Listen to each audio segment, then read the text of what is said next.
Canbulat, ünlü astrolog İpek Canbulat'la birlikteyiz, huzurlarınızdayız. Biraz geciktik çünkü teknik problemler çıktı bende YouTube'la ilgili. Onları halletmek için uğraştık. Şimdi sizin mesajlarınızı bekleyeceğiz arkadaşlar. Sizin yayına gelmenizi bekleyeceğiz. İpek nasılsın, iyi misin? Merhabalar. Öncelikle özledim tabii ki. Herkesi özledim. Dolayısıyla sizi de çok özledim. Yayınları da özledim. Çok iyiyim. Şükürler olsun. Yaklaşık biliyorsun 50 dakikadan beri problem var, sıkıntı var. İnternette mi artık YouTube'da mı problemler var bilemiyorum. O yüzden biraz geç girdik. Özür dileriz. Tabii ki yavaş yavaş katılımlar olduktan sonra konuları açacağız. Şöyle beğeni aşağı bir 100 kişi olalım. Ve yayını lütfen beğeni yaparsak yayınımız daha çok paylaşım alır. Ve moderatörler burada mısınız? Sıla'cığım hoş geldin. Öncelikle dostlar hepinize hoş geldiniz diyorum. Gerçekten muhteşem konularımız var bugün. İnşallah bir problemimiz olmaz YouTube'da ve yayında ve internette. Evet 100 kişi olduk zaten. Evet Simon, Anet. Teşekkürler. Gülseren Hanımcığım çok teşekkür ediyorum. Sağ olun, var olun, eksik olmayın. Orhan Beyciğim teşekkür ediyorum. Benden de size selam olsun. Evet ben Kıbrıs'tayım. Hava normal sıcak. Dolayısıyla bulunduğum yerde internet problemi olduğundan dolayı 5G üzerinden mecburen yayın yapmak durumunda kaldık. Sizi bekliyorum. Ben de Bilal abi bekliyorum aslında. Evet teşekkür ederim Şebnemciğim. Sen de mi yavru vatandasın? Tatlım benim. Benim zaten ana vatanım burası. O yüzden dolayı sıkıntı yok. Evet Bilal abicim söz sizde, buyurun. 130 kişiyle şu an yayınımıza, konularımıza başlayabiliriz. Neyle başlayacağız ben de bilmiyorum. Sadece şu an hafızamda olan ve beni çok etkileyen ve Instagram üzerinden yaklaşık 50 taneye yakın bir mesaj gelmiş. Ama tabii ki onu Bilal abi hep sonunda verir ve Bilal abiye kızmışlar. Neymiş efendim bu başlık neymiş? 6 ay başlığı neymiş? Söz sizde Bilal Bey, buyurun. Peki, o Bilal Özcan Official Instagram hesabımda yayınladığım video ile ilgiliydi. Onu da konuşacağız. Öncelikle sana hoş geldin diyorum canım. Kıbrıs'ta denizden çıktın canlı yayınıma katılmak için. Sağ ol, var ol. Bilal abi çok uzak bir yere gittim, Dip Karpaz diye. Yani Kıbrıs'ın ta öteki ucu. Orada da bir manastır var biliyor musun? Apastalos diye. Bilirim. Orayı bir ziyarete gittim. Apastalos'a gittim. Orayı ziyaret ettim. İskele mevkiinde Grand Safir'e girdim. İşte oraları gezdim falan. Çabuk dedim beni yetiştirin ne olur dedim. Yayın yapmam lazım. Söz verdim Bilal abiye dedim. Tamam dediler, Allah razı olsun, geldim. Çok sevdiğim bir yer var deniz kenarında, Karaoğlan'da. Yani Girne'nin tam ortasında. Çok güzel. Merit bölgelerine yakın. Buradan da yayın yapmak istedim. Çünkü harika bir deniz. İnanamazsın. İnanamazsın. Muhteşem burası. Tabii ki sen de Bodrum'dasın. Orası da bizim ülkemize ait bir yer. Burası da ana vatanım gibi benim. Onun için bilmiyorum, çok sıcak, nem var burada. Sizde de öyle mi bilemiyorum. Yok, burada güzel. Burada güzel, hatta burada rüzgar çıktı. İstanbul'da hava bozduğu zaman Bodrum'da Evet da öyle söylediler. Evet öyle oluyor. söylediler. Yağmur varmış İstanbul'da. Evet, yağmur var. Burada da bugün ilk defa serin bir hava var. Onun biraz keyfini çıkarıyorum doğrusu. Şimdi bak, rüzgarı göreceksiniz. Ağaçlar sallanıyor. Rüzgar var ve Gördüm evet. Bulutlarda biraz karanlık gibi geldi bana. bulutlar da var. Yoksa gökyüzü her zaman masmavi olur burada. Bulutlar da var. Olsun varsın. Sen olduğun yeri bir göstersene, denize doğru. Göstersene bir görelim. Göstereyim, hemen göstereyim. Evet burası da gördüğünüz gibi Girne'nin merkezi. Gördüğünüz gibi. Evet, çok güzel. Akdeniz. Çok güzel Akdeniz. Tabii Kıbrıs'ta. daha güzel yerleri var ama burası kimse denize girmiyor. Çok sakin ve tanıdığım birisinin yeri. O yüzden dolayı özgür ve rahatım. Kendisi ifade aldım. Evet. O da bana Allah razı olsun yardımcı oldu. İyi yapıyorsun. Şimdi dostlar. Bak gördün mü? 4 dakikada 277. Beğenmedim bunu. Özlememişsiniz demek ki beni. 400 kişi olsun. Lütfen moderatörler ve herkes yayını beğeni yapın. Bu arada Lale Arzu nerede bakayım? Leyla ablacığım neredesin sen? Lale Arzu gelir birazdan diye düşünüyorum. Moralimiz bozuk diyor insanlar. Afra Saraçoğlu. Evet herkes morali bozuk. Benim de bozuldu açık konuşmak gerekirse. Afra Saraçoğlu ve Poyraz konusu herkesi çok üzdü. Herkesi çok üzdü. O fotoğrafların çekilmesi ve yayınlanması. Dikkat edersen İpek, video yok. Video çekilmedi. Video çekilse yayınlanırdı. Anladığım kadarıyla Habertürk muhabiri, bir gazeteci, muhabir almış fotoğraf makinesini, çıkmış ve onları yakalamış, çekmiş, kafasına koymuş ve onları beklemiş Arnavutköy civarında, Afra Saraçoğlu'nun evinin etrafında ve onları beklemiş, görüntülemeyi başarmış. Çünkü video yok, televizyoncu yok işin içinde. Sosyal medyadan arkadaşlar olsaydı, hani bizim elinde mikrofon tutan, röportaj yapan muhabirler olsaydı videosu da olurdu. Bir muhabir bu işi gerçekleştirmiş. Emeğine sağlık diyelim. Bir gazeteci tarafından bakınca işin, haberin değeri var. İlk kez Afra Saraçoğlu'yla yanındakini, Poyraz'ı, onların isteği dışında, Afra Saraçoğlu'nun arzusu, isteği dışında görüntülendiler. Hep Afra belirlerdi programı. Yanındakiyle görüntülenme, işte istediği gibi servis ettirirdi o görüntüleri sosyal medyada. Bu sefer gazetecinin dediği oldu. Peki bu konuyu konuşacağız arkadaşlar. Biraz sonra bu konuya döneceğiz ama İpek'in söylediği gibi lütfen beğen yapın. Beğen sayılarımız artarsa mutlu Evet, olur. beğeni lütfen yapalım da şu 300'ün üzerine bir çıkalım bakalım, bir görelim yani. Evet, Hani ne oldu, yazıyorsunuz Instagram'dan, çok özledik İpek Hanım yayınlarınızı, sizi çok özledik diyorsunuz ama yok. Vallahi açık konuşmak gerekirse ben sizleri özlüyorum tabii ki. Tatilde olmama istinaden özlediğim için ve gerçekten bu konu beni son derece rahatsız ettiği için gelen Instagram'daki DM'leri okuduğum zaman gerçekten rahatsızlandım. O yüzden dolayı bir şey söylemiyorum. Hatice'cim canım benim bir tanem. İpek ablacım demiş Milas'tan Hatice'm benim. O yüzden etkilendim tabii ki. Doğruluğunu, doğru değilliğini Bilal abi büyük bir duayen bir gazeteci estağfurullah. ve bir magazinci olarak, yo öyle yani bu konuda çok mütevazi olamayacağım bu açıdan. Maalesef öylesiniz. Dolayısıyla gerçek yorumu sizin yapmanızı istiyorum. Artık gerçekten ben rahatsız oldum açık konuşmak gerekirse ve üzüldüm. 400 oldu derken şu an 269'da bende görülüyor. Bağlantı yani bizi izleyen kişi adedi. Evet, geliyorlar ve gidiyorlar anladığım kadarıyla takipçiler.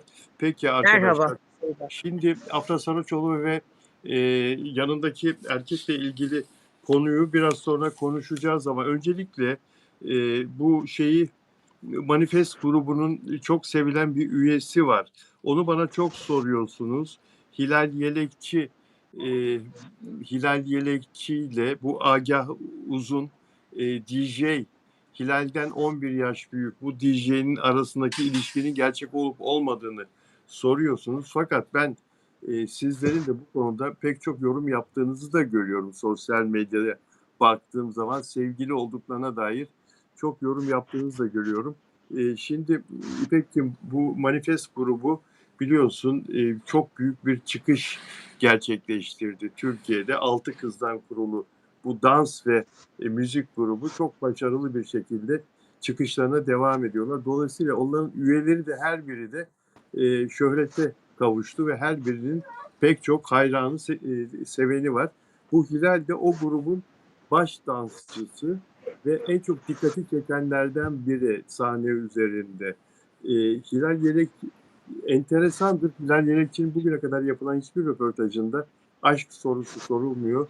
Evlilik, erkekler sorulmuyor ve kendisi de o konularda hiçbir açıklama yapmıyor. Aşka bakışı, evliliğe bakışı, erkeklere bakışı. Hilal Yelekçi bilgisayar mühendisliği okuyan, çok da akıllı, eğitimli bir kız. İstanbul Teknik Üniversitesi'nde. E, Ancak Mert Ramazan Demir'le de bir ara ismi çıkmıştı. Mert'le çıkıyorlar falan diye. Bu Afra ile Mert'in arasının bozulduğu dönemden bir süre sonra ispatlanamadı. Ancak geçen gün bu Agah Uz denilen arkadaşla, bu DJ ile aynı zamanda işletmeci bu kişi, tost işte üzerine, yemek üzerine falan dükkanları var. Birlikte görüntülendiler bunlar. Ve o zaman da bu aşk iddiaları çok köpürdü. Şimdi şunu sormak istiyorum. Bu Hilal'in burcu Boğa burcu. Bir onu bana bir Benimle söyle. aynı. Öyle mi? Benimle aynı, evet. Nedir özelliği nedir Boğa burcu kadınlarının? Özelliği isyankar, haksızlığa gelemeyen. Teşekkür ederim Leyla ablacığım. İsyankar, haksızlığa gelemeyen, tamamıyla bir aşk burcudur. Eğer sevdiği insanı yakalarsa ölene kadar ona sırılsıklam aşık olur ve bırakmaz. Boğa En dedin değil mi? belirgin Boğa değil özelliği mi? de tek eşli olmasıdır. Tek eşli. Boğayı diyorsun değil mi? Evet. Tek Boğa burcu. eşlilik. Evet. Boğa burcu. Ee, 2001 doğumlu Hilal, 25 yaşında. Partneri de bu Agah'ta 36 yaşında. 11 yaş fark var aralarında. Ee, Hilal boylu postlu, 1,71 boyunda, 55 kilo. Vücudu, fiziği filan çok güzel, mükemmel. Sahne üzeri için çok uygun bir kız. Ve Hilal Yelekçi, herkes soruyor sevgilisi var mı, sevgilisi var mı filan diye. Şimdi bu Agah'la ilgili fotoğrafları birlikte yolda yürürken fotoğrafları çıkınca e, yalanlama gelmedi. Aşk iddialarına hiçbir şekilde yalanlama gelmedi Hilal'den. Bu da iddiaların doğru olduğunu gösteriyor.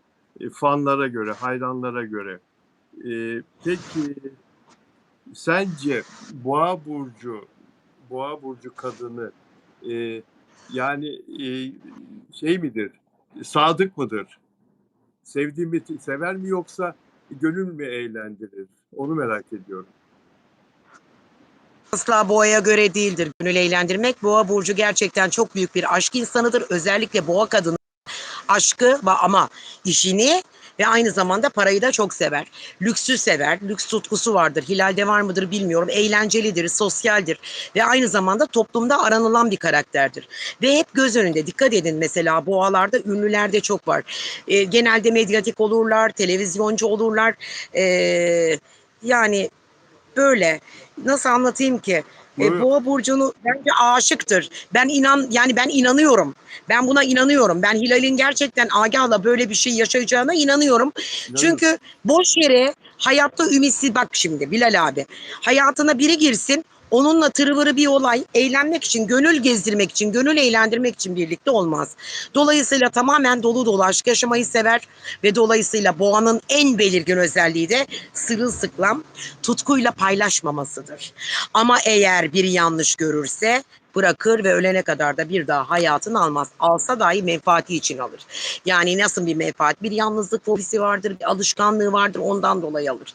Yoksa boğa kadını çok böyle istikrarlıdır ve sevdiğimi de sever. Ha, bu arada etrafına baktığında eğer aşkı bulmak istiyorsa ve yakalamak istiyorsa o beğendiği insan kimse onu elde etmek için elinden gelen her şeyi yapar. Ve onu elde ettiği zaman da onun çok ciddi bir ilişkisi vardır. Dolayısıyla bu ilişkiden dolayı da hiçbir yere kaçamaz ve onu sevmeye çalışır ve sahiplenir. Tek eşlidir. Gerçekten tek eşlidir. Ama yanlışını gördüğü zaman soğur ve yoluna gider. Ve bütün ayrılıklarında da dostça ayrılır. Öyle de bir durumu vardır Boğa'nın. Bütün ayrılıkları dostça. Ayrılıkları da zaten çok fazla bizi ilgilendirmiyor da burada ben Ama yaşadığı aşk belli Bilal abi. Boş yere kendini şey yapmaz. Yani flört etmiş olmak için ya da biriyle gezip gönül eğlendirmek için Boğa burcu adım atıp da yola çıkmaz. Çok öyle mi? ciddidir bu konuda. Aşık olmuştur mutlaka. Bir aşk ilişkisi böyle. Gerçekten bir aşk ilişkisi bu. Ben öyle Yani sonu ne? Çok böyle deneme yanılma yolunu da sevmez boğa. Dediğim gibi tek eşlidir. Tek eşlidir. Yani bazı kadınlar, bazı erkekler çapkın olur, günübirlik ilişkiler falan yaşarlar. Ama boğa kadın için böyle bir şey söylemek mümkün değil mi? Genel olarak öyle midir? Değil. Boğa kadını sahiplenmeyi sever, sevmeyi sever, aşk kadınıdır. Romantiktir, duygusaldır. İçinde yaşamaz, onunla birlikte yaşar, içinde yaşamaz onu. Mutlaka ona sahiplenir ya, çocuğu gibi sahiplenir. Sevgisi mükemmeldir boğa kadınının.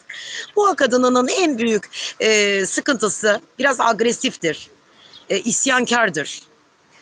Yanlışa dayanamaz. Az, Gelemez. Onun cevabını mutlaka verir. Çevrede de var tanıdıklarımdan. Mesela bir Sema Demirel boğa kadınıdır. Demet Akalın boğa kadınıdır. Çok var tanıdıklarımdan. Ben de dahil olmak üzere boğa kadını özeldir ya. Kendi burcum diye demiyorum. Kötü yönleri de var. Kötü yönleri de var. Kandırılır. Kandırılma enerjisi çok yüksektir boğada. Öyle Yani mi? gelen giden kandırır boğayı. Öyle bir durum vardır. Hmm, evet. Şimdi arkadaşlar Lidya Fransa'dan özel abonem Lidya sosyal medyadan e, sosyal medyadan bazı detaylar attı. Fransızcadan Türkçe'ye çevirmiş bunları. Afra Saraçoğlu ve Mert'le ilgili e, yorumlar attı. Onları bir okumak istiyorum. Yavaş yavaş ısınalım o konuya da. O konuya birdenbire şimdi girmeyeceğiz. Yayınımız bir Evet, saat biliyorsunuz hep civarında. yayın sonrası uzun bir zaman ayırırız o konuya. Evet, Bana yazıyorlar şu anda alttan. Okudum demin. İpek Hanım sizi çok mutsuz ve üzgün görüyoruz diye. evet. Ee, konuşacağız merak etmeyin. Evet, şimdi Lidya'nın söylediklerini okumak istiyorum. Onu mahvediyorlar diyor. Afra'nın Mert'in yardımı olmadan ve onunla tekrar işbirliği yapmadan oradan nasıl kurtulacağını bilmiyorum diyor. Katılırsınız ya da katılmazsınız. Bir görüş bu. Poyraz hakkında söylenen hiçbir şeye inanmıyorum. Hani çok varlıklı, çok zengin, Afra'yı da çok sevdiği söyleniyor ya. Afra'yı çok sevdiğini Onur Akay söylemişti. Bu arada Onur Akay'la çarşamba günü yayın yapacağız arkadaşlar. Her şey Onur ve Gülseren tarafından organize edildi. Bu Onur Bence dediği konuşun hemen diyorlar. Hemen konuşun diyorlar hemen. tamam. Şimdi bir dakika. Poyraz hakkında söylenen hiçbir şeye inanmıyorum. Her şey Onur ve Gülseren tarafından organize edildi. Bu OGM'den söz ediyor burada. Lidya.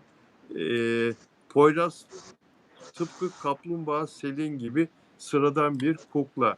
Kaplumbağa Selin Fransa'da bir masal kahramanı mı acaba? Aframın arkasında dimdik ve güçlü durmalıyız. Bunlar OGM'nin dilediği gibi hareket ettirdiği piyonlardan başka bir şey değil diyor e, Lidya.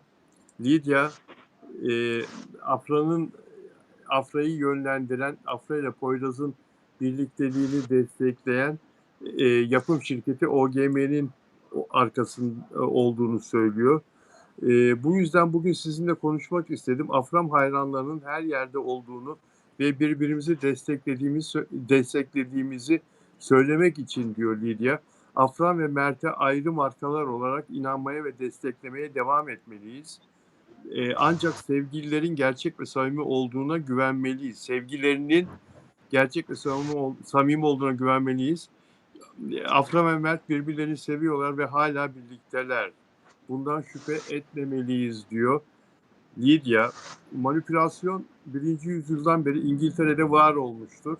Sorun Mert'in imzaladığı ilk sözleşmede yatıyordu.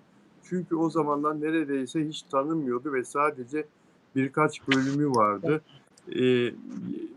Yalı Çapkın'ın elde ettiği başarıyı kimse beklemiyordu. Hiç kimse beklemiyordu. Çok doğru. Mert sözleşmesinin şartlarını değiştirmek işte o zaman OGM romantik ilişkinin gerçek yüzünü fark etti diyor Lidya. Afram'ın ilişkisi büyük bir başarı getirdi ve beklemedikleri küresel bir hayran kitlesini uyandırarak tartışmalara yol açtı, şaşkınlığa yol açtı. Bütün bunlar OGM'nin Afra ve Mert'in imajına sahip olduğu ve OGM'nin bu imajlardan kazanç sağladığı dedi. Kaldı burada. Bir de şunu okuyayım arkadaşlar. Bir sayfa daha var. Bir de şunu okuyacağım.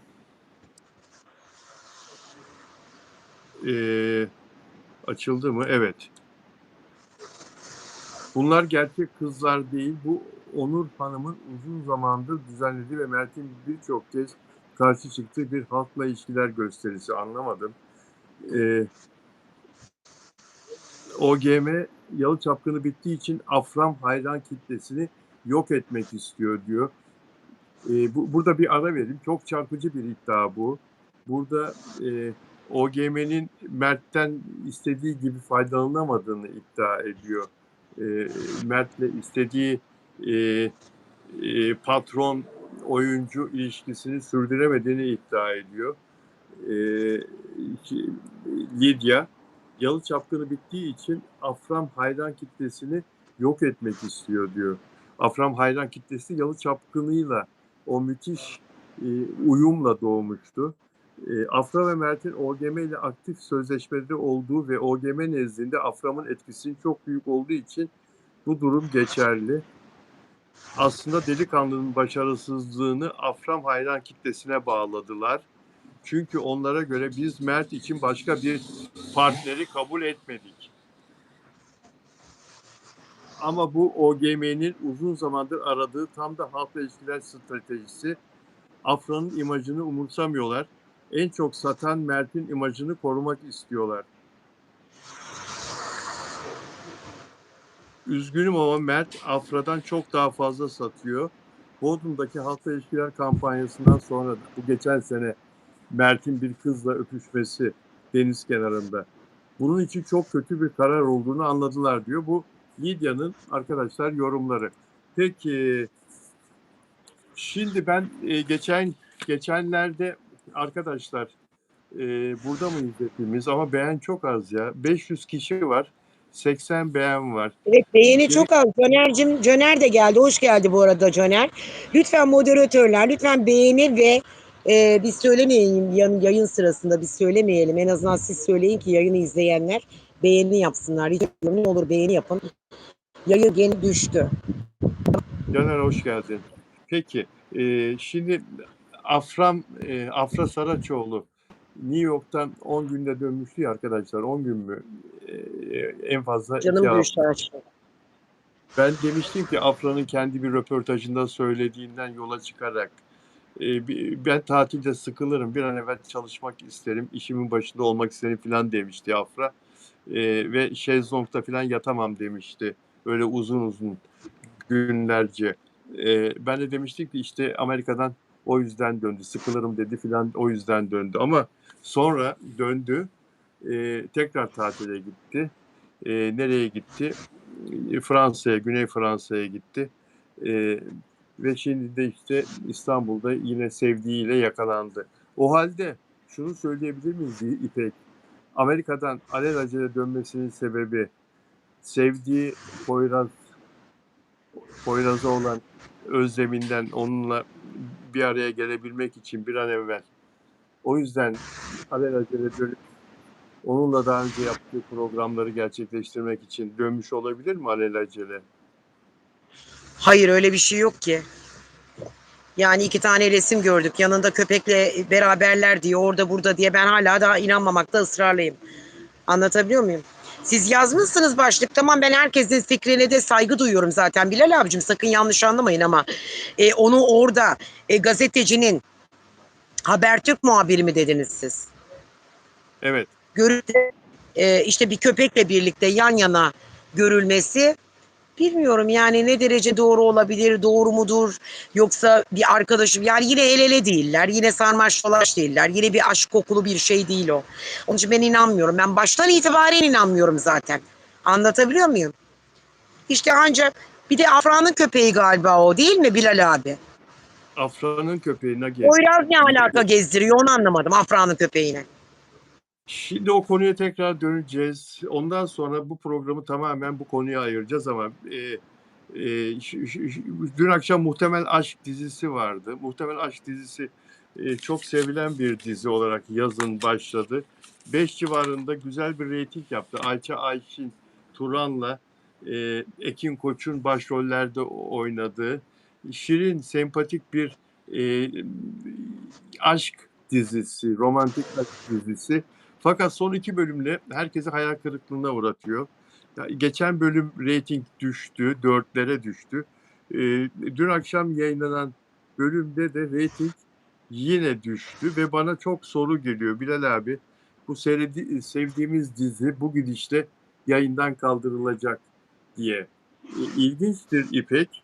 Reyting 3'lere düştü fakat yazın reytingler aşağıda olduğu için seviyesi yine günün birincisi oldu dizi. 3 kulvarda da. Totalde, AB'de, ABC1'de. Ama bu dizinin birinci olması başarılı olduğunu göstermiyor. Çünkü çok az bir reyting Diğerleriyle de az farkı var, arkasından gelenlerle de. E, Şimdi şöyle bir notum var, onu bulmaya çalışıyorum. Yine niye düştü diye şöyle bir çalışma yapmıştım. Onu hemen burada okumak istiyorum. E, Senaryo temposu düşük arkadaşlar. Benim fikrim senaryo temposu düşük ve merak uyandırıcı olarak başladı. İlk 2 bölüm, 2-3 bölüm merak uyandırıcı olarak başladı. Karakterlere ısındık, sevdik. Özellikle Ekin Koç'a ve Ayça Ayşin Turan'a ısındık, onların canlandırdıkları karakterlere. Fakat yeni bir gelişme, yeni bir ivme katamadılar.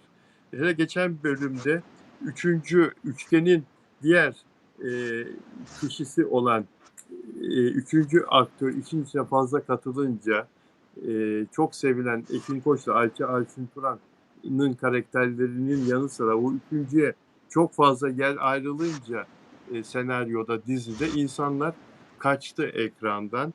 Şimdi de çok sıkıcı geldi bu son bölüm seyirciye. Bana da sıkıcı geldi. O yüzden ritim düşünce reyting de düştü. İnsanlar başka kanallara geçtiler. Defne ile Kadir'i daha çok görmek istiyorlar ama artık bir aşama kaydetsin senaryo. Yani başka hikayeler, başka gelişmeler olsun diye bekliyorlar insanlar, onu göremiyorlar. Bunu söylemek istedim. Sevilen bir diziyle ilgili olarak söylemek istedim. Şimdi en son sen nasıl yorumluyorsun Mert Afra Saraçoğlu'yla Poyraz'ın Nagi'yi gezdirirken görüntülerinin yakalanmış olmasını? Bunu bir PR olarak mı düşünüyorsun? Bilal abicim, öncelikle ben bunu yaklaşık konunun başından itibaren her yaptığımız yayında yorumladığımda hiçbir zaman Ece Erken'in haberiyle başlayan bu haberle birlikte inanmadığımı söylemiştim. Ama siz demiştiniz ki böyle bir şey yok. Maalesef doğru. Bütün başlıkları da ve bütün yaptığınız programların başında da maalesef hikayelerinizde de bunu belirtmiştiniz. Bu ilişkinin olduğunu söylemiştiniz ve anlatmıştınız. Başından itibaren ben bu ilişkiye inanmıyorum. Başından itibaren ama Mert'le beraber olduğuna da inanmıyorum. Yani zannetmesin ki insanlar bu adam bu çocukla birlikte, Poyraz'la birlikte olduğunu İpek Hanım kabul etmiyor ama sonuç itibariyle ben Mert'le birlikte olduğunu da kabul etmiyorum. Ama tamamıyla Mert'le beraber değil, doğru.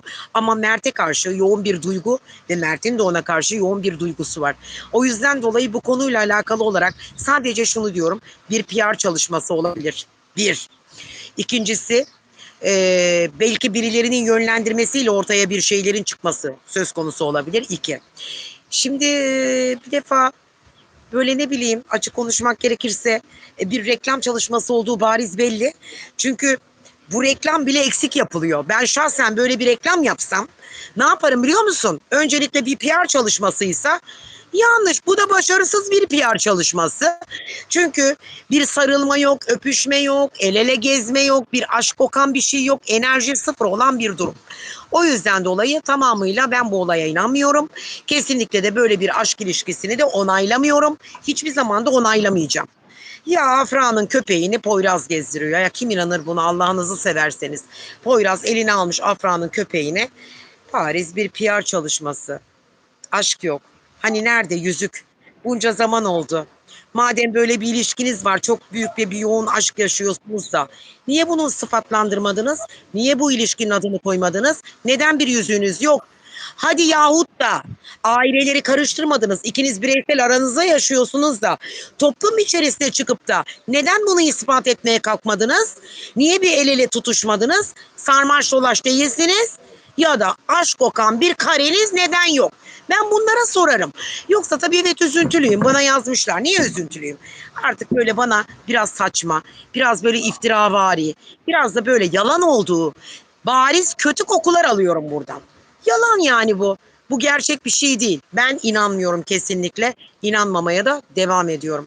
Ben her zaman her şeyin boğa burcu insanı olarak, bir boğa kadını ve bir astrolog olarak sadece şunu söyleyeyim: hiçbir zaman ön sezilerimle ya da ne bileyim ön yargılı tavırlarımla bir şeye yorum yapmadım. Her zaman gerçekçi ve realist oldum ve incelediğim zaman enerji olarak da büyük bir metafizikle ilgilenen bir kadın olarak şunu söyleyebilirim.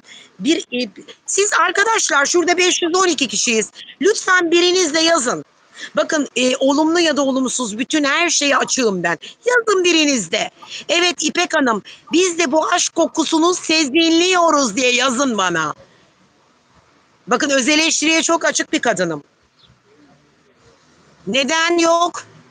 Niye Poyraz bununla bir şey paylaşmıyor sosyal medyada? Şahsen ben aşık olsam story'imde sevgilimi of be aşk kokan bir ibareyle, aşk kokan bir şöyle bir kare portalıyla çıkarım orada. Göğsümü de gere gere benim sevgilim derim. Bir de ona bir yüzük aldırır parmağıma da taktırırım. Ki Afra'nın yay burcu Afra. Afra Afra yay yay burcu. burcu. Baskıcı Yay karakter. burcu Tabii canım. baskındır ama Baskıcı baskındır. karakter Afra. Bu baskındır. Yani Baskıcı burada karakter. Niye baskı yapamıyor Poyraz'a o zaman? Merak ama etmeyin, ilişkide beni sinirlendirip de Afra'nın üstüne de saldırtıramazsınız. Yani fikirlerimle, konuşmalarımla, hissiyatımla asla yapmam sinirleniyor Afra'ya böyle bir şey. Bir sinir, PR'ın sinirlendiriyorlar. sinirleniyorum evet. Sinirlen İyi değilim zaten yazdılar. Anlatabiliyor muyum? Ben yok şahsen canım. işte burada anlamıyor musunuz? Ne diyor orada? İşte ancak köpeğini gezdirir. Orada bir mesaj var ya, köpek mesajı var. Bir köpek mesajı var orada. Afra'nın elinde olmayıp da Poyraz'ın köpeği gezdirdiği görülüyor. Burada yani işte bak işte Afra köpeğini gezdirtiyor Poyraz'a. Afra'yı kimse parayla yıkamaz. Yok efendim zengin bir ailenin çocuğu diye Poyraz'la ilişkisini söylediler. Anlatabiliyor Ben muyum? şunu Ne demek benim istediğinizi şimdi anlayamadım. senin anlattıklarından benim anladığım Ne şu. demek Poyraz'a ayrıldınız? gel. Ne demek istediğinizi Bir anlayamadım. dakika, bir dakika. Yani bak, Onları okuma. Onları okuma. Bir dakika, bir dinle. Senin anlı. Afra geldiğince Poyraz geliyor. Afra gittiğince Poyraz gidiyor. Bu konumdalar. İlişkileri ben böyle anlıyorum senin söyleminden. Doğru mu? Afra burada baskın. Afra'nın köpeğini gezdiriyor. Bir erkek olarak ağırlığını ortaya koyamıyor. Biz ne hiç aşklar koyamam. gördük ya. En son Ancak kova Mert'le erkeği koyar orada Mert Ramazan Demir. Kova erkeği yay burcuna ateş grubu olduğu için bir yay grubu. Kova da hava olduğu için maalesef kova ve aslan erkeği evet tavrını koyar. Masaya vurduğu gibi bu fikir bak kova erkeği olsaydı bir aslan böyle erkeğiyle birlikte saçından olsaydı okey. böyle Afra'nın boynuna elini dolar, kolunu dolar, saçından tutar, çeker, öper. Ya Kadir İnanır aklıma geldi rahmetli ya. Erkek dediğin kadınını her zaman kadınına bir şekilde Bu kadar. ağırlığını koyacak. Evet. Ağırlığını Hele koyacak. şükür be Bilal abi ilk defa fikir olduk yani. Hissettirecek fiziğiyle de duruşuyla da ama kibar olacak, zarif olacak, kadınına asla üzmeyecek. Bu da bir gerçek. Ama Poyraz'ı biz burada yanında sanki Afra'nın yanında böyle sığınmış gibi görüyoruz. Yani öyle görüyoruz. Mert de öyle değildi ama çatır çatır tartıştıklarını da biliyoruz. Ama Mert de sevdiğimi seven bir adamdı. Yüzüğünü de taktı. Evlenme teklifini de etti. Olmadı, yürümedi. Yani sen şimdi peki Mert de İtalya'da şu anda Sicilya'da Ruslar çekmiş fotoğrafını gördün mü? Ben de yayınladım. Harika, nefis bir denizin içinde kocaman bir böyle bir poz, şöyle bir poz fotoğraf. Arkada nefis bir manzara. Denizin içinde Mert kulaç atıyor, yüzüyor büyük bir keyifle. Arkadaşları yazdı bana Mert'in çevresinden insanlar yazdı. Mert o kadar mutlu ki dediler. Hiç sosyal medya falan yazılanlar, çizilenler umrunda değil. Kendi hayatını yaşıyor. Çok mutlu dediler. Çok dingin projelerini Çok haklısın Ay Yıldız. yani Mert'le ilgili de hiçbir şey yok. Olumsuz bir şey yok. Mert Sicilya'da, Mert Ramazan Demir pizza yiyormuş bol bol, makarna yiyormuş. O güzel İtalyan Yesin dondurmalarından kilo yiyormuş. alsın zaten zayıfladı. Aldı biraz kilo aldı. İtalyan dondurmalarından yiyormuş. Bu arada şunu tabii ki başkaları da düşünüyordur. Mert'le Afra'nın yan yana görüntüleri çok daha birbirlerine yakışıyorlardı. Bunu da söylemek gerekiyor yani. Poyraz'ı yakışıklı bulmayan da çok insan var. Ay Yani. doğruları söylüyorsun benim yayınlarımda. Niye böyle oluyor? Çok merak ediyorum. Bak gerçekleri söyledin. Bilal abicim Evet. gerçekleri söylüyorsun şu an. Bütün samimiyetimle söylüyorum. Mert'le ikisini daha çok yakıştırıyordum birbirine. İki kumral olmadı bir arada. Biri esmer olacak, baskın karakter. Kromozomlar da kabul etmez bunu. Yani normalde de öyledir. Mesela beyaz tenli bir insan, beyaz tenli bir insanı çekmez. Ama esmer tenli bir insan, esmer beyaz tenli bir insanı çeker. Ya da beyaz esmeri çeker. Yani zıt kutuplar birbirini anladınız mı ne demek istediğimi? Ya Zıt zıt kutup kutuplar hikayesi. kim kimi birbirini çekerse iterse itsin. Ben şunu biliyorum İpek. Mert'in yerini hiçbir erkek tutamaz. Ben bunu biliyorum. Evet Bilmiyorum katılır doğru. mısın? Evet doğru. Aynı Yani fikirdeyim zaten. biz Afra'nın yanında en güzel erkeği gördük. Yani sevgili olarak birbirleriyle de çok uyumlulardı. Burada da baktığım zaman yani e, Afra'yı görüyorum. Şeyi hiç Poyraz'ı hiç beğenmiyorum bir erkek olarak. Afra'nın güzelliği burada benim dikkatimi çeken. Bir de Nagiş'in tatlılığı. Nagiş de yavrum. Poyraz'ı demek ki alışmış Poyraz'a. Bu kısa bir ilişki değil bu. Çok geçmişe dayanıyor. Sen de köpek sahibisin. Senin kaç tane köpeğin var? 3 tane değil mi? Sen benden daha iyi Hayır bilirsin. hayır. Benim iki Köpek, tane köpeğim var. iki Bir de tane. işte kızımı Köpekler aldım o alışkın olması. kahverengi koyuna benzeyen köpeklerden etti üç. Evet, köpekler alışkın olmasa öyle tasmayla kimsenin eline verip gezdiremezsin kolay kolay. Alışkın olacak. Sevecek. Hayvanseverlik güzel bir şey Bilal abicim. Yani orada eleştiremeyeceğim Poyraz'ı. Sevdiğine de çok sevindim. Öyle bir şey varsa dahi. Poyraz'ın hayvan sevdiğini gösteren bir resim tablosu o. O beni mutlu eder. O bölümü beni mutlu eder bir hayvansever olarak. Ama e, yani burada ben bir aşk kokusu görmedim. Yani iki resim gördünüz diye ya da koydunuz diye işte videolarda Habertürk'teki işte muhabir bunu çekti, koydu, yazdı diye gerçek olacak diye bir kaide yok. Anlatabiliyor muyum? Bir tanesi Herkesin birbiriyle resmini çekebilirler. bir tanesi de yazmış şimdi bana DM'den bu fotoğrafı şey diyor. Zavallı köpek de bıktı tasma tutanlardan. Ya ne demek istiyorsun kardeşim sen ya? Ha Afro'nun yani köpeği Mert de tasma tasması. tutuyordu diyor. Tamam da bir Mert tuttu, bir de Poyraz tuttu. Başka kim tuttu yani? Böyle saçma sapan yorumlar yazmayın. Bak engellerim. Burada Afra'ya hakaret ediyor ya. Ay bana neler yazıyor. Ben hiç kimseyi engellemedim çünkü öz eleştiriye açığım ben. Bu öz Benim eleştiri fikrime değil saygı ya. duymayan da kendisidir. Bu anti ya. Bu öz eleştiri değil ya. Yani bir de şimdi şu var bak Afra ile Mert yakalanmamak için e, ne zahmetlere girmişti Afra Mert'le beraber yakalanmamak için. Yapımcı Bal gibi istemiyordu. beraberler. İşte neyi Ne göreceksiniz diyor Zeynep Yanklar. ne zahmetlere Moderatörler değerlendirin. ne zahmetlere girmişti yakalanmamak için Afra ile Mert. Ama şimdi hop bir bakıyorsun arabanın içinde yan yanalar. Bir bakıyorsun karşıdan karşıya geçiyorlar. Bu arada niye kardeşim siz yaya geçidinden geçmiyorsunuz ya? Arnavutköy'de gece yarısı e, dalmışsınız asfalta atlıyorsunuz. Yaya geçidi var orada ben biliyorum orayı. Yani Allah Aynen. korusun. Allah korusun bir size bir şey olsa orada motorcular var, çılgın gençler var, araba yarıştırıyorlar o saatte. Afra Saraçoğlu sen akıllı bir kızsın. Avrupa görüyorsun, dünya görüyorsun. Yaya geçidinden geç kızım. Yani bunu da söylemek lazım diye düşündüm. Peki şimdi evet yazmışlar Poyraz Afra ne derse onu yapıyor. Tamam biliyoruz öyle yapıyor. E, Yarın sıkılır ha biliyor musun Afra Saraçoğlu böyle ağzı süt kokan derdik biz gençken böyle erkeklere. Böyle erkeklerden sıkılırlar kızlar. Kızlar ister ki yanındaki erkek biraz sert olsun, onu yönetsin.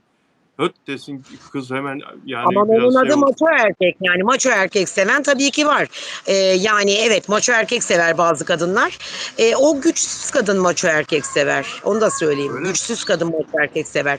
Ama böyle kadın maçovari ise zaten kendisi maço erkek gibi ise onun için erkeğin ehemmiyeti yok. Pısırık da olabilir. Yani işte maço da olabilir. Hiç fark etmez o. Evet. Evet. Doğru Yani Elif Nur. Sevgili vibe'ı yok diyor. Sevgili vibe'ı yok. burada bu fotoğraflarda sevgili vibe'ı yok hakikaten. Hakikaten yok ama Afra Yok. demek ki yani eğer aralarında bir ilişki Evet varsa Caner. Öyle. aralarında bir ilişki varsa Afra demek ki erkeği yanında böyle istiyor. Yarın da Evet. çabucak sıkılır atar onu. Yarın da sıkılır atar onu. Yani bilmiyorum ama bana çok çok ters bu ya. Yani benim kızım olsa, bak benim kızım olsa yanında böyle sepet gibi gezdireceği erkekle ileride evlenmesini istemem ya. İstemem. Neden Çünkü bu istemezsin? Ne erkek açıdan? Ne istersin yani? söyleyeceğim. Çünkü bu erkek yakında ileride çok değişik tepki gösterebilir. Sen beni hep eziyordun filan diye düşünür, kurar gider aldatır benim kızımı ya. Başka bir kadınla. Kendi sözünü geçireceği bir kadınla. Burada bir psikolojik bir rahatsızlık hissediyorum ben bu çocukta. Biraz böyle ezik bir tipe benziyor. Bu gördüklerimizi yorumluyorum yani bilmiyorum. Yani daha güçlü. Semacığım Bir hoş de geldin. bu çocukla ilgili, Poyraz'la ilgili eğer yanlış biliyorsak bizi düzeltsin Poyraz. Fax mail yazsın, e, DM'den yazsın, düzeltsin bizi. İşi yok diyorlar. Hala bir işi olduğu. O yazmıyor, cevap vermiyor. Geçen gün yazdım kendisine, döner misin Poyraz diye, dönmedi. Evet. Mert Ramazan Demir'e de bir ara yazdım, okudu ama o da cevap yazmadı. Ben anlayamıyorum bu erkekleri. Ama İşsiz, mesela Afra'ya yazmadım. Afra'ya emin ol yazsam döner yani, ben yazmadım. yani işsiz güçsüz erkek olur mu ya? Şimdi bu diyorlar ki business'ta uçtu Afra, bu ekonomide uçtu. Demek ki çocuğun işi olmadığı için parası yok business almaya. Bunu da konuşmamız lazım. Bize ayıp olmasın, çocuğa yazık olmasın, çocuğu gücendirmeyelim diye konuşmuyoruz ama bunu da konuşmak lazım.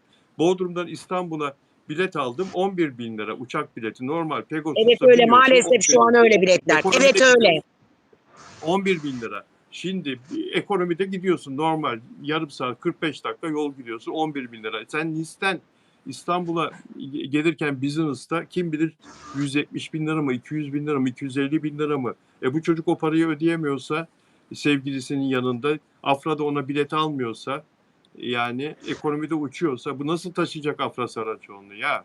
Allah aşkına kimse Zor. bana hikaye Öyle bir anlatmıyor şey ya. olmadığı Ha? için çok takmıyorum kafama. Öyle bir şey Nasıl olmadığı için ben çok kafama takmıyorum yani. Hani böyle onu taşır mı taşımaz mı diye, öyle bir şey olacağını düşünmüyorum. Ya ciddi ilişkiler çok kısa sürede ortaya çıkar zaten. Çok ciddi bir şey olmuş olsaydı çoktan bir yüzük takılırdı. Bunu ben 1000 kere söylüyorum, telaffuz ediyorum, izah ediyorum, anlatıyorum. Ama insanlar anlamamakta ısrarla diretiyorlar. Hayır işte ilişkileri var. İlişki varsa göreyim ya, ne yüzük var ne el ele tutuşuyorlar. Köpek gezdirmekle ilişki mi olur? Şimdi ben burada bir arkadaşımla, bir erkek arkadaşımı çağırsam, köpeğimi de onun eline versem, ona da 1000 tane o zaman yafta yapıştırırsınız. Böyle saçmalık olur mu? Olmaz. Ya köpek gezdirmek de şöyle ilişki olur. Yani bir insanla Tabii ki yakınlık her şey kurmak için, para değil. ta- tanışmak için, yakınlık kurmak için bir kızı e, bir kızla flört etmek için ya da bir erkekle flört etmek için yani köpeği arada bahane edebilirsin. Yani gezdirir misin? Veterinere götüreceğim. Ben iğne yapılırken yanında durur musun? Korkuyor. Yani bunları kullanabilirsin köpeğe bu şekilde. Ama bunların ilişkisi belli ki 6 ay olmuş artık yani. Köpek burada arada kaynamış gitmiş yani köpeğin burada bir fonksiyonu yok.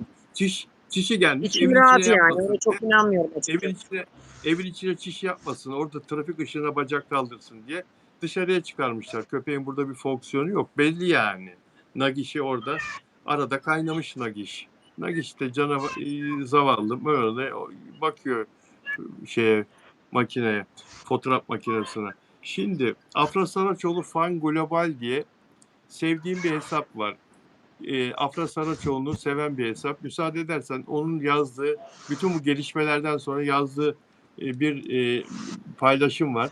Onu okumak istiyorum. Senin de yorumunu soracağım. Bir hayran hesabını yönetmek sadece dizi sahneleri kesmekten ibaret değildir. O insanın enerjisini ruhunda hissetmektir.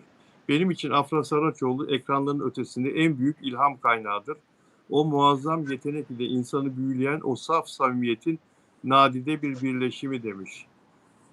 Afra'yı tek bir kelimeyle anlatmam gerekirse bu kesinlikle fırtına olurdu. Onda zirvedeki yıldızların o yapay donuk soğukluğundan eser yok. Karizmatik, hayat dolu ve adeta bir doğa gücü gibi içten gülüşüyle neşeyi anında herkese bulaştırırken Yalı Çapkını setinde fandomun nefesini kesen dramatik sahnelere imza atıyor. Seyran karakterini bu kadar unutulmaz kılan şey Afra'nın içindeki sarsılmaz çelik irade ve hassas kalbidir. Katılıyor musun Afra'nın çok böyle güçlü iradesi olduğuna, kalbinin hassas olduğuna, onun karizmatik olduğuna katılıyor musun bunlara? İpek, Kimin, Poyraz'ın mı? Afra'nın. Ee, Afra'nın çelik irade, çelik gibi irade, hassas bir kalbe sahip ve karizmatik, hayat dolu, adeta bir doğa gücü gibi. Afra'nın son derece güzel, etkileyici bir insan olduğuna katılıyor musun?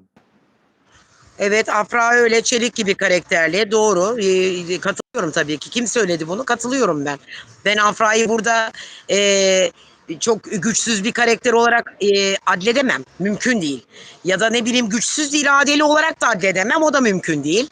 Çünkü güçsüz, hiçbir şeyi beceremeyen bir insan zaten bu kadar iş insanlarıyla birlikte aynı parayı kazanamaz.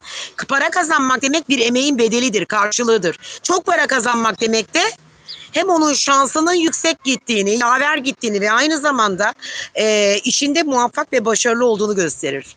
Anlatabiliyor muyum? Ya. Peki madem Afra bu kadar güçlü, bu kadar e, yüksek yüksek benliği olan, yüksek enerjisi olan ve aynı zamanda karizması olan bir insan niye kendisiyle eşdeğer özelliklere sahip olan Mert Ramazan Demir varken pısırık pısırık pısırık Poyraz'da köpek gezdiriyor? Öyle Neden? çünkü Neden? güçlü karakterli olan insan güçlü karakterli taşıyamaz. Bakın Afra'yı taşımak zor. İş insanı olan bir kadını taşımak da zor. Çalışan, üreten, ekonomik özgürlüğü olan bir kadını kazanmak da zor. Aile parasıyla, anne baba zenginliğiyle belli bir yere gelmiş olan ebeveynler zaten çocuklarına gerekli olan e, desteği yapıyorlar. Ama bu arada Afra aileden bir şey görmedi. Kendi bileğinin gücüyle, alnının terinle, başarısıyla ve gerçekten bu oyundaki ve dizideki karakterleriyle ve başarısıyla birlikte başardığı konunun bedelini aldı ve kazandı. O yüzden dolayı zıt karakterler birbirini çekerler. Afra ile aynı karakterde bir insan olsaydı zaten evlense de bir yılı bulmaz. Mesela Boğa ile Boğa'nın evliliği. Boğa ile mesela Aslan'ın evliliği. Mümkün değil, olmaz. Çünkü ikisi de baskın ve lider karakter. Dolayısıyla Afra da başarılı, Yay da öyledir, ateş grubudur. Aman Allah'ım, onu dediğim dediktir. Onun için yani ben baktığımda zaten öyle bir ilişki görmek için bunun hakkında yorum yapıp hani nefesimi tüketip çenemi de yormak açıkçası istemiyorum. Çünkü benim anladığım kadarıyla böyle bir ilişkinin olmadığını ve gerçekten bütün samimiyetimle söylüyorum. Bakın Ece Erken bile ne demiş? Poyraz babasının annesinin parasını yiyor demiş. Alttan yazıyorlar, okuyorum ben, anlatabiliyor muyum? Bunlar güzellikler görecelidir. Para çok görecelidir. Dünyada tek gerçek bir şey vardır. O da nedir biliyor musunuz? Karakter, sevgi, enerji, dürüstlük ve gerçekten belli bir yere gelebilme potansiyelidir. Bunu ben sadece Afra'da görebiliyorum. Tabii aynı şekilde Mert'te de görebiliyorum. Ama şu an bizim konumuz Mert değil. Biz Mert bu konunun çok dışında olduğu için Afra'yı konuşuyorsak Poyraz'da Afra'nın da aynı karakterde olmadığını söyleyebilirim. Evet, yani tamam, Poyraz çok iyi eğitim almış. Çok iyi okullarda okutulmuş ailesi tarafından. İyi yetiştirilmiş.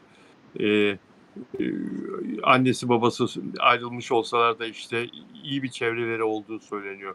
Sosyetenin içinde bir yerleri olduğu söyleniyor.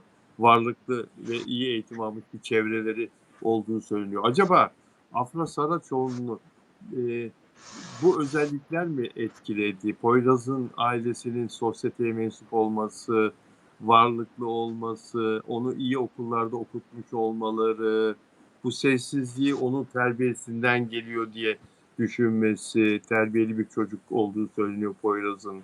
Acaba Afra Saraçoğlu'nu gözünü bunlar mı boyadı? Poyraz'ın bu özellikleri mi?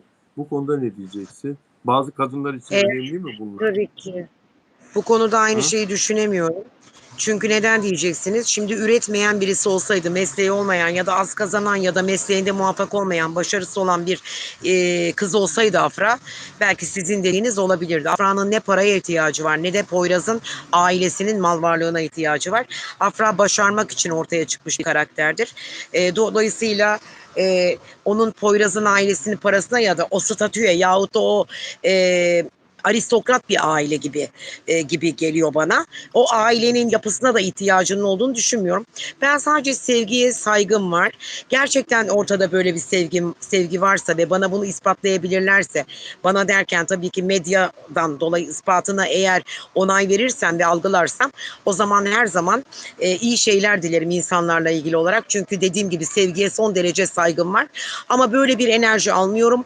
Böyle bir aşk kokulu burada bir ilişki olmadığını görüyorum. Tamamen bir reklam ve PR ilişkisi olduğuna katılıyorum. Çünkü tamam, Poyraz'ın ailesi maddi durumu iyi olmuş olabilir. Ama sonuçta Afra'nın Poyraz'ın ailesinin parasına ihtiyacı da yok. Dilediği her yere tek başına ekonomik özgürlüğüyle kendi parasıyla çıkıp güzelce tatil yapabilen, kılığını kıyafetini kendi imkanlarıyla alabilen böyle bir karakter. O yüzden dolayı bunu konuşmak bile saçma geliyor bana. Çünkü öyle bir şey yok. Hala daha inanmıyorum. Hala daha inanmıyorum diyorsun. Peki, Afra Saraçoğlu Global'in mesajına devam etmek istiyorum. Sana yine soru soracağım. Buyurun. Diyor ki, elbette bu parlak başarı, Afra Saraçoğlu'nun başarısı için söylüyor. Haset dolu bazı antileri, haterları demiş aç parantez, her zaman rahatsız edecek. Klavye arkasına saklanıp e, klavye arkasına saklanıp çirkin dedikodular yayan o zavallı ruhları izlemek hem komik hem acınası. Şunu iyi bilin, Afra'yı incitmeye çalışan ucuz numaralarınız onun mutlak başarısının duvarına çarpıp un ufak olmaya mahkumdur. Siz öfkenizle heba olurken Afra parlamaya milyonların sevgisiyle Türk sinema tarihini, dizi tarihini yazmaya devam edecek. Sahteliklerle dolu bu dünyada Afra adeta bir nefes gibi temiz kalmayı başarıyor. O bizim için sadece yılın oyuncusu değil, zirveye çıksa da içindeki o saf, samimi küçük kızı koruyabilen bir sembol. Afra'yı desteklemekten gurur duyuyoruz ve hiçbir aciz saldırı ona olan inancımızı asla sarsamayacak. Bu Poyraz'la fotoğrafları yayınlandıktan sonra antiler çok linçlediler Afra'yı. Bu arkadaş da o yüzden öğleden sonra bu paylaşımı yaptı. Yani bu antiler uğraşmaya devam edecekler mi sence? Hiç ders almayacaklar mı? Gidecekler, hiçbir Afra'yı zaman ders almayacaklar ve bu konu bitmeyecek hiçbir zaman. Ta ki öyle bunlar kendilerini unutturana kadar, yani bir yuva kurana kadar, bir evlilik olana kadar, anlatabiliyor muyum? evet. Ne o şey? Ha, bir evlilik olana kadar Ya diyorsun. ama bakın, Afra da evlense, e, Poyraz için ben zaten onları birbirine enerji olarak da yakın görmediğim için ikisi de zıt olmaz. Yani mümkün değil, olmaz. İkisi de olmaz. Poyraz'la Afra zaten şöyle bir baktığım zaman, bir astrolog olarak, bir enerji uzmanı olarak, metafizikle uğraşan birisi olarak baktığımda o enerjiyi almıyorum ben. O Mert'teki o aşk kokan böyle dolu enerjiyi almıyorum ben. Aşk öyle olmaz. Hmm. Aşkın utanılacak bir tarafı olmaz. Aşk şovdan da ibaret bir şey değil. Ama en azından birbirlerine bir sarılsınlar. Ne bileyim, bir görmedim ya öyle bir şey. Yani diyorum ya, çenemi yormama gerek yok. Böyle bir aşk ibaresi yok ortada. O yüzden dolayı gayet içim rahat, gönlüm rahat ve ferah. Bir ilişki olduğuna dair bir şey almıyorsun öyle mi? Meral Hiç. abla da yazmış. Ben de almıyorum böyle bir enerjiyi diyor. Ama bana herkes aynı şey yazıyor Meral ablacığım. Anlatabiliyor muyum? Hmm. Herkes aynı şeyi yazıyor. Ben almıyorum. Meral ablam da yazmış. Ben de almıyorum. Ben Lale Arzu var, Leyla abla. Hep o söyler. O da almıyor. Yok yani öyle bir şey. Bu bir PR ya, reklam. Ya reklam ya da aşk falan değil yani. Değil. Bu bir reklamsa günün birinde bu ortaya çıktığı zaman o zaman Caner Afra orada mısın? Saraçoğlu İlgilenir misin yazılarla? Afra Saraçoğlu reklamsa böyle bir reklam kampanyası içindeyse Bu ortaya çıktığı zaman mahcup olacak ama niye girsin böyle bir reklam işine, PR işine? Afra'nın haberi yokken mi böyle bir şey tezgahlanıyor demek istiyorsunuz? Şimdi aklıma o da geldi. Anlatabiliyor muyum? Bakın Meral abla yazmış. Yok yok enerji yok canım İpek demiş. İpek Hanım ben sizin enerjinize inanıyorum. Siz doğru söylüyorsunuz diyor Filiz Hanım. Aşk her zaman olmaz. Aşk yok bence diyor. Yani herkes Ha, böyle aşk yok. söylüyor. Bu kadar insan yalan mı söylüyor? Yahut yanlış mı düşünüyor? Ya da bende mi bir yanlışlık var? Siz çocuklar görüyor musunuz? Dostlar, arkadaşlar, sevgili takipçiler, izleyiciler. Böyle bir enerji aldınız mı? Yani bir köpeği eliyle gezdiriyor diye. İşte uçaktan inmiş Afra da yok efendim kulaklık varmış da işte gazetecinin sorusuna yanıt verememiş de muhabirin. Bununla ilgili de başka yorumlar. Yok işte İspanya'ya gitti kıyafetlerini eleştirdiniz. Neler çıkaracağını bilemiyorlar. Neler yazacaklarını bilemiyorlar. Ben inanmıyorum. Yani böyle bir şey olduğuna bütün samimiyetimle söylüyorum inanmıyorum. Ta ki ne dedim size eğer böyle bir şeyin gerçekliği olmuş olsa dahi bana bunu ispat etsinler. Ben hepinizden özür dileyeceğim. Kusura bakmayın özür diliyorum maalesef diyeceğim. Ee, yanlış kararlar verdim ve gerçekten yanlış sizi yönlendirdim ve yanlış bilgiler verdim. Enerjimi öyle algıladığı için öyle söyledim. Özür diliyorum hepinizden diyeceğim. Allah Allah. Herkes aynı şeyi Yok yazıyor. ya. Bak toksik ilişki diyor. Yani Bilal bir abicim arkadaşlık size öyle çok gezdirmiş çok tasmayla inanmayın böyle şeylere. bir sıradan bir arkadaşlık olarak mı söylüyorsunuz peki? Normalde Arka, Bilal abi yok öyle bir şey ya. Aşk maşk yok. Muhabirlere de şey çıksın işte anlatabiliyor muyum? Yani işte bir şey çıksın. Anlatabiliyor muyum? Buse'cim hoş geldin canım. Hani muhabirlere de bir şey çıksın. Muhabirlere de bir iş bir, çıksın. Yok öyle bir şey yok. Neden o zaman açıklama yapmıyorlar?